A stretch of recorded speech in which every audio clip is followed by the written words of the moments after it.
When you look at the way people access this bursary program, first of all, it is quantified. If let's say, and I'll give you a good example. My county government runs a very wonderful bursary program called the Elimu Sasa Initiative, and I'm happy. As a county, we've had many young men and women who in the past couldn't access educational opportunities because they didn't have the fees. But when the former governor, current CS Mburia, took over in 2013, he had a very brilliant idea towards supporting the needy. But 400 million has been put in place to pay bursaries to students. The requirement is you must have 350 and above for you to access this program.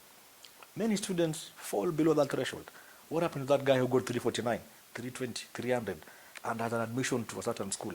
That tells you already automatically cut off. So it doesn't benefit everyone. It is not universal.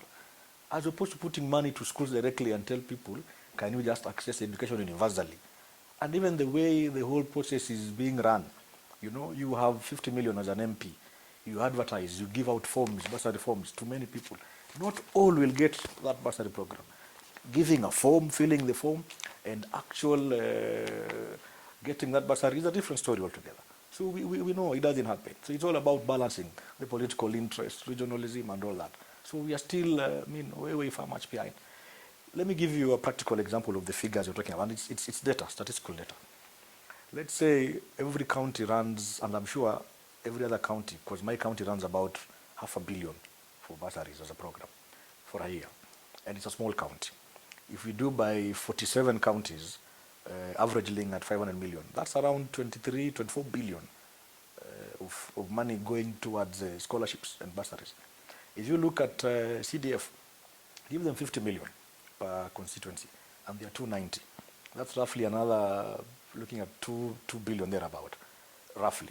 So that's a whole 26.7 billion in form of money that we can put into schools directly and still look for other money where government has money, of course, still the loopholes of corruption, still the loopholes of making sure money is not lost, and have free secondary education at the highest level. I mean, it's doable, really. It's doable.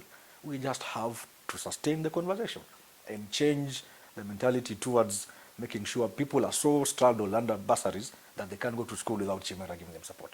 And I'm not saying it because I feel burdened. No, I am a leader, and I know as a leader I must be able to support my people. But I feel this business, this politics of bursaries, and I'm not saying when we remove bursaries from members of parliament, they will still have money to do roads, for instance, under Kera, what they're doing. They'll still have money to do schools, infrastructure. They will still have money to do police stations. We are not collapsing MGCDF altogether, but we're just moving these funds that are going towards education into making sure education becomes universally free and accessible to everyone. That's my argument.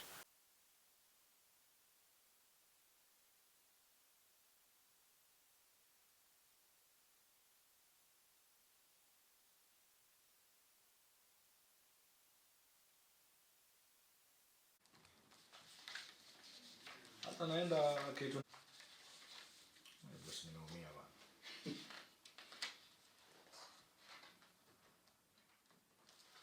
And these are checks that don't bounce.